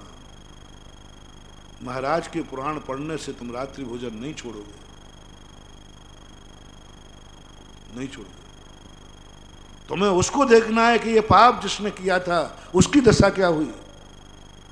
इसलिए प्रथमान योग में जितनी कथाएं बनी हैं, पापियों की कथाएं ज्यादा हैं, पुण्यात्माओं की कथाएं ज्यादा, पाप की चर्चा ज्यादा है। राम की चर्चा कम है, रावण की चर्चा ज्यादा है। रावण की चर्चा ज्यादा बहुत है। पूरी पिक्चर में धमाल चौकड़ी किसकी होती, खलनायक की कि हीरो की, नायक की? तू किसकी बोलती है? पूरी पिक्चर उठा के देख लेना, पूरी पिक्चर में खलनायक की तू बोलती है। खलनायक वो अमर होता है, खलनायक के ठाट बाट होते हैं, हीरो की दुर्दशा होती है। यदि अंत की 5 मिनट की पिक्चर देख ले, ना देखे कोई, तो कोई व्यक्ति हीरो नहीं बनना चाहेगा, कोई व्यक्ति हीरो नहीं बनना चाहेगा। क्योंकि हीरो की जिंदगी में है क्या? दुख, परेशानियां, सब यही मिलेंगे। और पापियों का सुख देखो क्या है। पूरी पिक्चर, आप हर पिक्चर को उठा के देखो, लेकिन वो अंत के जो 5 मिनट होते हैं वो पासा पलट देते हैं। जब पापी का अंत होता है बहुत बुरा होता है, बहुत बहुत बुरा। ठाकुर की पहली जिंदगी देखने के बाद कोई ऑफिसर नहीं बनेगा, कोई डाकुओं को नहीं पकड़ेगा, क्योंकि डाकुओं को पकड़ने वाले के दोनों हाथ चले गए। बोले कि हाथ गंवाना है क्या? लेकिन अंत की मौत देखना, जब गब्बर सिंह को लातों से मारता है तब बनता है जिंदगी गंवा करके भी ठाकुर बनूं तो ठाकुर बनूंगा। हर चीज में आप देखना, पूरी कथा सुनो, और 5 मिनट होते। साधुओं की जिंदगी देख करके लोग साधुता छोड़ देते। एक सज्जन थे, नाम बिना बता देता हूं, तो हमेशा कहा करते थे कि महाराज मेरा भी मन होता है कि मैं मुनि बन के मरूं, मुनि बनूंगा और बनना है मैं, और मेरा बनूंगा मैं, मरने के पहले मुनि बनूंगा। एक दिन मैं बिहार कर रहा था, मेरे पैरों में छाले थे, ब्लड भी आ रहा था, छिल गया था। एक पेड़ के नीचे बैठे थे, वो सज्जन आ गए, मैंने पैर पकड़ा, मैंने पैर खींच लिया। मैंने कहा पैर देखते, मुराद जी ये छाले, ये फपोले गर्मी में, अभी भी आप चलोगे? मैंने कहा हाँ अभी तो 60% और चल रहा है। उन्होंने कान पकड़ के कहते ऐसे कान पकड़े मेरे, बोले महाराज मैंने जो बार बार आपसे कहता था अब जिंदगी में कब मुनि नहीं बनूंगा। ये हालत के बाद भी चल रहा है। काय का सुख है, काय का आनंद है। मैंने तुरंत आग बंदी, मैंने कि प्रभु मामला उल्टा है पंचम काल में। पहले के लोग साधु की साधना देखकर साधु बनते थे, आज साधु की साधना देखकर लोग साधु बने थे। और आप देखना मंदिरों में आज तक किसी अच्छे व्यक्ति की सुखपूर्वक मोक्ष जाने वाले की फोटो नहीं बनाई जाती, सब उनके चित्र बनाए जाते। इनको शेरनी ने खाया हो, घानी में पेला हो, आग में जलाया हो, उन्हीं के चित्र बनते। क्या है ये? सिगड़ी उनके चित्र बनते सब मंदिरों में। एक भी अच्छे भरत भगवान का कहीं नहीं बनता। एक क्षण में मैं केवल ज्ञान प्राप्त कर लूं। सुखपूर्वक जिन्होंने किया उनके चित्र नहीं बनते, जिन्होंने महान दुख उठाया उनके चित्र बनते हैं। इनके दुखों को देख करके भी तुम्हारी इच्छा हो कि इसके बाद भी सुख का रास्ता दिख जाए तो तुम इस मार्ग पर आना। सुखी आदमी को देख करके कौन नहीं धारण कर लेता है। ये दुख देखो, ये बनेंगे सारे दुख। आज का जमाना बिल्कुल उल्टा है, दुख का पहाड़ टूटेगा। और इनको देखने के बाद भी तुम्हारे मन में आए हाँ इससे भी अधिक मैं सहन करने को तैयार हूं। जब अंदर से आवाज आ जाए ये दुख क्या है, कुछ भी नहीं है, हमें तो वो सुख नजर आ रहा है। ऐसी स्थिति को लेकर के जो अपने अभी दैनिक प्रश्नों की श्रृंखला चल रही है, तो इस प्रश्नों में अपन को कोई ना कोई से संबंध बनाना है। संबंध की बात चल रही थी। यदि तुम एकाकी नहीं हो पाए तो बनाओ। पूज्य जिनसेन स्वामी ने महापुराण में कहा, हे प्रभु, हे गणधर परमेष्ठी, राजा श्रेणिक के माध्यम से आपका हमारा क्या संबंध है। अकारण संबंध स्वरूप किया उन्होंने, कारण संबंध नहीं, अकारण संबंध। जो 3 दिन से मैं चर्चा कर रहा हूं, अकारण संबंध बनाओ। अकारण संबंध। आप बिन कारण कारण जहाज, बिना कारण के आप मेरे जहाज हैं। नाविक तो इसलिए हमें पार उतारता है कि उसको आजीविका चाहिए, आपको क्या चाहिए? अकारण संबंध। आप मेरे कौन हैं और हमारी चिंता कर रहे हैं? अकारण उपकारी, अकारण कर, अकारण संबंध उन्होंने बहुत बढ़ा दिया। आप मेरे अकारण संबंधी हैं, मेरा कोई संबंध नहीं है। जितने संसार में संबंध हैं सब कारण हैं। इन्होंने जन्म दिया इसलिए माता पिता है, इन्होंने मेरा भाई है तो मेरा भाई है, ये मेरी पत्नी, सब संबंध कारण है। लेकिन आपका संबंध अकारण संबंध, एक नया शब्द पूज्यवर ने दिया जिनसे अकारण संबंध को कहा। और अकारण संबंध एक तरफ से होता है, दोनों तरफ से नहीं होता। अकारण संबंध दोनों तरफ से नहीं होता है, एक तरफ से होता है। संबंध 2 में होता है, संबंध 2 में होता है। लेकिन जैन दर्शन कहता है संबंध एक तरफ से होगा, होगा 2 में। वो आती ना बीरबल के बादशाह की, एक मुर्गे को लड़ाओ। एक बादशाह बीरबल की कहानी में आता है, अभय कुमार में, अपने जैन आगम में भी है। हाँ, एक मुर्गे को लड़ाओ। लड़ाई तो 2 में होगी ना। राजा सेन के सामने बात आ गई, अभय कुमार ने एक मुर्गे को लड़ाओ। सब हार गए, भाई साहब लड़ने के 2 चाहिए। कुछ नहीं, एक दर्पण रख दिया, एक दर्पण रख दिया। मुर्गा दर्पण में लड़ लड़ करके स्वयं की टूट गई, मर गिर गया। बोले दर्पण का मुर्गा जीत गया, दर्पण का मुर्गा जीत गया। एक को लड़ा। तुम भी बस अकेले संबंध बनाओ, तुमसे कोई संबंध नहीं बनाएगा, तुम्हें संबंध बनाना है। सामने वाला जब संबंध बनावे तुम दूर हट जाना, क्योंकि तुमसे कोई संबंध बना रहा है वही संसार है। तुमसे कोई संबंध बना रहा है, बंद मत जाना। तुमसे कोई संबंध बना रहा है, संबंध मत बना लेना। शिष्य गुरु प्रपंच। शिष्य गुरु से संबंध बनाना चाहता है, गुरु से कहा सावधान, संबंध मत बनने देना। सामने वाला जब भी संबंध बनाएगा तुमसे, तुम बंधन में प्राप्त हो जाएगा। यही संसार है और तुम्हें दुनिया से संबंध बनाना है। बात समझना, तुमसे कोई संबंध नहीं बनाएगा, लेकिन तुम्हें संबंध बनाना है। तुम्हें कोई मित्र नहीं बनाएगा, तुम्हें दुनिया को मित्र बनाना है। आज प्रातः काल चर्चा कर रहे थे ना, सत्वेषु मैत्री कभी सत्य, सत्वेषु मैत्री शब्द कभी आज तक सफल हुआ है? आज तक कभी सफल हुआ है जिसके संसार में कोई दुश्मन ना हो? कोई नहीं हुआ। कोई तीर्थंकर नहीं, कोई महावीर नहीं, आज तक कोई नहीं हुआ जिसके संसार में कोई दुश्मन ना हो। शास्त्र पढ़ा के देखो। तो पर सत्वेषु मैत्री शब्द क्यों कहा? जब जो काम होना ही नहीं है, आज तक हुआ नहीं, आगे होगा नहीं। सारा संसार कभी किसी का मित्र नहीं हो सकता,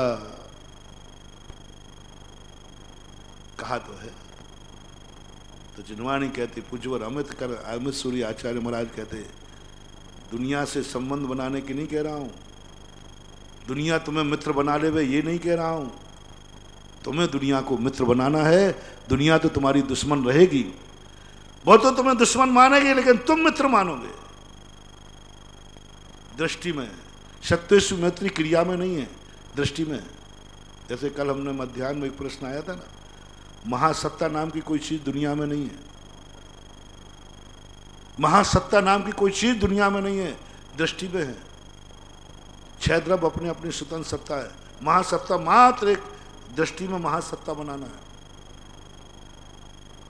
दृष्टि में बनाना है। आत्मा शुद्ध नहीं है, उपयोग में शुद्ध बनाना है, उसका नाम शुद्ध उपयोग है। चमत्कार किसमें है? आत्मा कैसी है? अशुद्ध है। आत्मा कैसी है? अशुद्ध है। अनुभव कैसा आ रहा है? शुद्ध का। यह है चमत्कार, शुद्ध उपयोग। आत्मा अशुद्ध है, शुद्ध आत्मा होकर के शुद्ध का अनुभव लेना वो शुद्ध उपयोग नहीं है। अशुद्ध आत्मा है और शुद्ध उपयोग का अनुभूति हो जाए। सो रहा है घर में, आनंद ले रहा है संवेद शिखर का, बस वही स्वप्न साकार करना है। सो कहाँ रहा है? घर में। और आनंद कहाँ का ले रहा है? संवेद शिखर की आनंद। क्या कला है? अशुद्ध है मनुष्य, लेकिन भैंसे की अनुभूति कर रहा है। भैंसा की अनुभूति करे तो? उज्ज्वल अमृतचंद सूर्य ने चित्त चमत्कार शब्द का प्रयोग किया। मैंने कहा इसमें काय का चमत्कार है? बोले यही तो चमत्कार है। सिद्धों को चित्त चमत्कार ही नहीं कहा, सिद्धों को चमत्कार ही नहीं कहा, क्योंकि भैंसा से कहा है तू भैंसा है, वो तो कहते हूं ही। अब उसमें अब वो कहता है देखो गुरुजी आपने मुझे भैंसा कहा था, मैं भैंसा हूं, मुझे अनुभव में आ रहा है। लेकिन किसको भैंसा कह दिया? मनुष्य को। श्रद्धा, चमत्कार, जिंदगी भर में अनुभव आया मनुष्य हूं, सारी समाज कह रही मनुष्य हूं, लेकिन गुरु कह रहा भैंसा हूं। अनुभूति किसकी होने लगी? तो क्या वो भैंसा है? इसको बोलते चमत्कार, इसको बोलते चमत्कार। भैंसा नहीं है, लेकिन गुरु ने कहा है, इसको बोलते गुरु की भक्ति, गुरु की श्रद्धा। है कोई माई का लाल ऐसा? मैंने कल कहा था, मां दो ही व्यक्ति अभी तक शास्त्रों में देखने में आए, वो सुदंत भूत बलि और अंजन चोर। जिसने अपना पुष्पदन भूत बलि ने कहा नहीं हम नहीं पढ़ेंगे इस मंत्र को, गुरु ने दिया है, गुरु गलत हो नहीं सकता। है क्या ऐसी सकता? है क्या कभी कोई गुरु को भैंसा कह दूं, चेले को भैंसा कह दूं? स्वीकार कर लोगे? ऊपर से नहीं, ऊपर से तो कर लूंगा, नहीं तो महाराज आप डांटोगे। अनुभूति अंदर आत्मा की पर्याय बन जाए भैंसा, है नहीं और हो जाए। उस महानुभाव उज्ज्वल अमृतचंद सूर्य ने शुद्ध उपयोग की दशा कही, शुद्ध है नहीं। द्रव्य शुद्ध, गुण शुद्ध, पर्याय शुद्ध और आनंद शुद्ध का है। द्रव्य भी कैसा है? अभी घातिया कर्म भी नाश नहीं हुए, क्योंकि शुद्धोपयोग का अध्वान कौन सा है? 12वां गुण स्थान। 13वां 14वां में शुद्धोपयोग नहीं है, केवल ज्ञान सिद्धों में शुद्धोपयोग नहीं है, कहीं नहीं। उन्होंने 12वां गुण स्थान अंत में ले लिया, 11वां 12वां गुण स्थान मुख्य रूप से। और वहां बता दो भैया कौन सी आत्मा शुद्ध है? 8 कर्म विद्यमान है कि नहीं? चलो एक मोहिनी को कम कर दो, और क्या करोगे? घातिया कर्म तो है ही, कर्म बैठे हैं। गुण कैसे हैं? छदमस्त है कि नहीं है? है। पर्याय कैसी है? अशुद्ध। तीनों अशुद्ध, द्रव्य अशुद्ध, गुण अशुद्ध, पर्याय अशुद्ध, सब कुछ अशुद्ध। और आनंद किसका? शुद्ध का। बस इसी समय अमृत, इसी का नाम चमत्कार है। खा रहा है नमक, आनंद आ रहा है शक्कर का। पड़ा कीचड़ में है, अनुभूति कर रहा है सोने की।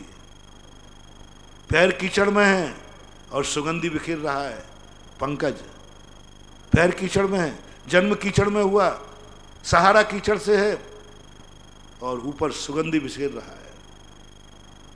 शुद्ध उपयोग बहुत बड़ा चमत्कार है। शुद्ध उपयोग, सब कुछ अशुद्ध, सब कुछ अशुद्ध, लेकिन शुद्ध उपयोग की आनंद की क्या चर्चा की। सो इंद्र नाग नरेंद्र व अहमेंद्र के नाही कहो।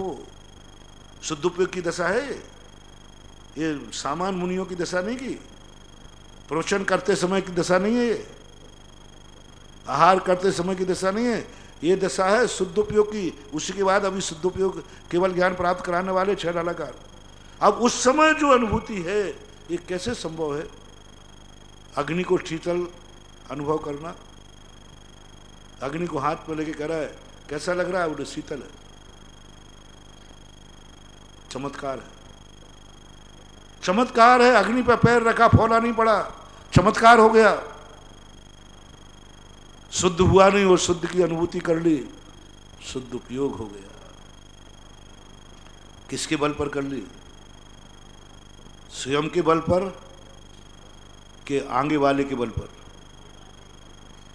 आगे वाले ने जैसा बताया, भैंसे की अनुभूति स्वयं के बल पर हुई कि गुरु के बल पर? गुरु के विश्वास के बल पर हुई। अपने बल पर तो हम मनुष्य थे, अपने बल पर तो हम अशुद्ध थे, संसारी थे, लेकिन गुरु ने जो आत्मा का स्वरूप बताया हमने ज्ञान में ला दिया। वो भैंसा ना तो पैरों से बना ना हाथों से बना, बिल्कुल नहीं बना। किस में भैंसा बन गया? ज्ञान में, दृष्टि में, शरीर में भैंसा नहीं बना। किस में शुद्ध उपयोगी बन गया? ज्ञान में। शरीर अशुद्ध, सब कुछ अशुद्ध है। ओ कैसी ज्ञान की दशा, कैसी ज्ञान की दशा! ज्ञान को कैसे चमत्कारी बना दिया। ज्ञान का चमत्कार देखो कितना है। ज्ञान ने बना दिया कि मैं शुद्ध का आनंद, अतीन्द्रिय आनंद कह दिया उसको, इंद्रियातीत आनंद कह दिया उसको, अनिंद्रिय आनंद, शुद्ध उपयोग, अनिंद्रिय आनंद। और इंद्रियां हैं, मन है, वचन है, छदमस्त है। इसलिए पूज्यवर कहते हैं तू ज्ञान से एक बार चमत्कार करके दिखा दे। साक्षात सिद्ध बनना कोई चमत्कार की बात नहीं है, शुद्ध उपयोग चमत्कार है, शुद्ध उपयोग चमत्कार है। और ये जब ही संभव है, एक तरफ से संबंध बना के देख, एक तरफ का संबंध सामने वाले। कई लोग कहते महाराज जी आप कहते क्षमा मांगो, वो क्षमा करने को तैयार नहीं है, तो यही तो विशेषता है। तुमने क्षमा मांगी, उसने क्षमा मांग ली, मजा नहीं आया। तुमने क्षमा मांगी, उसने क्षमा मांग ली, मजा नहीं आया। मजा तो जब है तुमने क्षमा मांगी, उसने 12 मन की सिला पटक दी। तुमने क्षमा मांगी, उसने तुम्हारा नाश कर दिया, उसका क्रोध और पकड़ गया। पारसनाथ कि क्षमा अमर हो गई। यदि कमठ भी क्षमा मांग लेता तो दोनों रोते रोते घर पहुंच जाते, आओ भैया हमने गलती भाई, तुमसे गलती हुई, दोनों रो लो, महिलाओं जैसे बैठ के रो लो, पजोखो कर लो, पजोखो, हाँ दोनों बैठ के रो लो, भैया गलती हो गई, हमसे भी गलती हो गई, चलो हो गई। नहीं, चमत्कार नहीं हुआ ये। चमत्कार जब है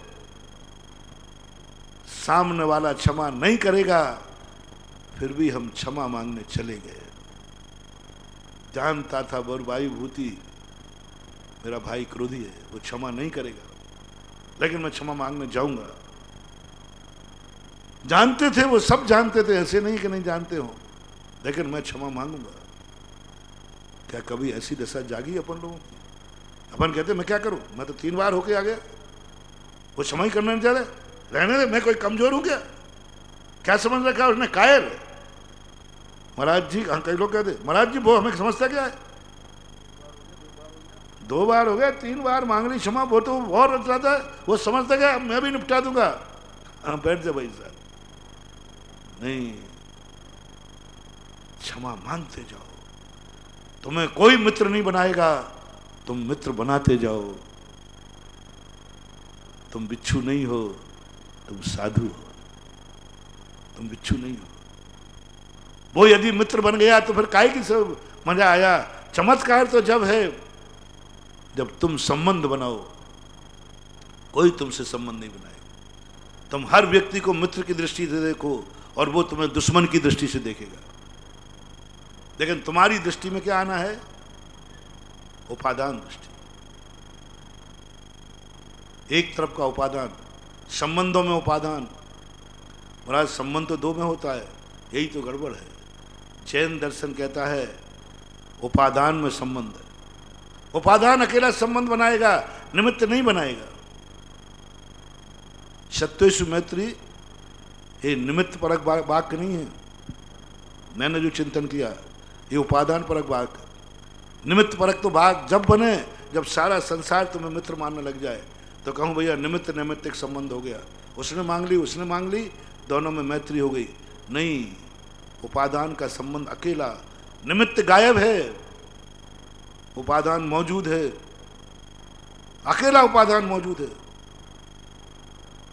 तुम्हें घोषणा करना है मैं संसार को मित्र मानता हूं, और संसार ने घोषणा कर दी मैं तुझे फूटी आंख से भी नहीं सुआऊंगा, मानता हूं। बोलो, निमित्त विपरीत है कि अनुकूल? विपरीत है। और उपादान एक पक्षी के 2 पक्षी, इसको बोलते सत्वेषु मैत्री। पहले जब मैंने शुरू में जब ज़्यादा नहीं जानता था, मैंने कहा ये निमित्त बुद्धि सबसे मैत्री कर, सबके हाथ पैर जोड़ते रहो। अब कोई नहीं मानेगा तो क्या करेंगे, हमारे मुनीबत खत्म। उन्होंने कहा सम्यक दृष्टिकोण है जो सारे संसार से मैत्री रखता हो। सामायिक किसकी अच्छी हुई? जो संसार से मैत्री रखता हो। धर्मात्मा कौन? जो सबसे मैत्री रखता हो। पराधीन हो गया कि नहीं? पराधीन कर दिया तुमने तो। अरे सामने वाला कह देगा नहीं तो हमारा फिर तो गया मुनिव्रत। सामने कहा मैं मैत्री नहीं करता, मैं महाराज तुम्हें क्षमा नहीं करूंगा और ना क्षमा मांगूंगा, तो अब मैं क्या करूं? मुनिव्रत गायब हो जाएगा। अब उसको रिश्वत दूं, मेरे बाप तू हाथ एक बार मांग ले जिससे मेरा मुनिव्रत बच जाए, मनु पूरी जिंदगी निकल जाएगी। आचार्य कहते हैं शब्द निमित्त परक है, क्रिया उपादान परक है। शब्द निमित्त परक है और क्रिया उपादान परक है। बस सम्यक दृष्टि को लोग कहते हैं सब क्रियाएं। भगवान की पूजा निमित्त परक है ही नहीं, उपादान परक है। क्यों? भगवान मुझे भक्त मानते ही नहीं, मैं उनको भगवान मानता हूं। निमित्त निमित्त एक संबंध कब होता है?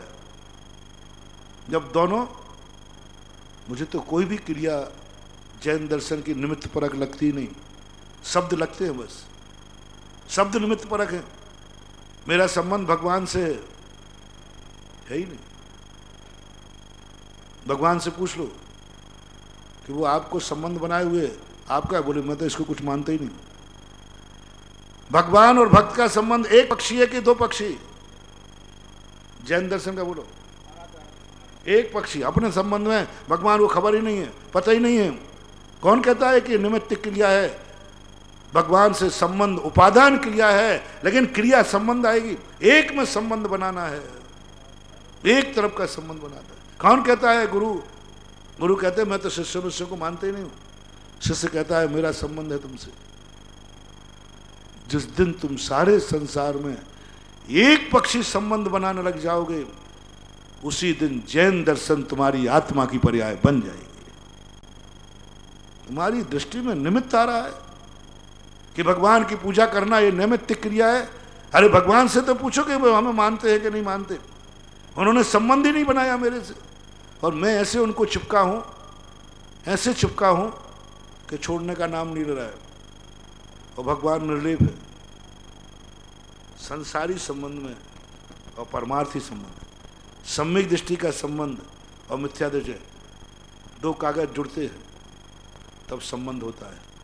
सम्यक दृष्टि कहता है एक में संबंध, एक मुर्गा लड़ेगा, एक संबंध बनाऊंगा। मैं घोषणा करता हूं कि सारा जगत को मैं मित्र मानता हूं और मैं मित्रवत व्यवहार करूंगा। दो डंक मारेगा, मारने दो, मैं मित्र न, उसने मुझे मित्र नहीं बनाया। वही वाली बात, समय हो रहा है 2 मिनट 1 मिनट। वो सांप को बिच्छू को पकड़ता है, वो काटता है, बोले ये काट रहा है आपको, बोले उसने थोड़ी मुझे मित्र बनाया है, मित्र तो मैंने बनाया है, उसने मुझे मित्र नहीं बनाया जो मुझे नहीं काटे, मैंने इसको मित्र बनाया है और मित्र का काम है बचाना, सो मैं बचा रहा हूं। यदि ऐसी दृष्टि सारी जगत की बन जाए तो फिर अपन, समय आपका हो रहा है, अभी अपना वो प्रसंग चल रहा है, उस प्रसंग में चल रहे हैं हम। देवता बनने के पहले तुम्हें संसार में देवता बनना है, भावी पर्याय को वर्तमान पर्याय में लाना है। शुद्ध तुम हो नहीं, और शुद्ध की अनुभूति करके दिखाना। प्रसंग यहां से चल रहा था। शुद्ध होने के बाद नहीं, शुद्ध होने के पहले शुद्ध बनना है। भगवान बनने के पहले भगवान पूजना है, देवता बनने के पहले देवता बनना है। मरने के बाद तो स्वर्ग दुनिया को मिलता है, जीते जी दुनिया को स्वर्ग बनाना है। महावीर भगवान की जय। जा वाणी की ज्ञान ते सूझे लोकालोक, सो वाणी मस्तके धरे सदा देत हो ढोक। हे जिन वाणी भारती तो ही जपो दिन रेन, जो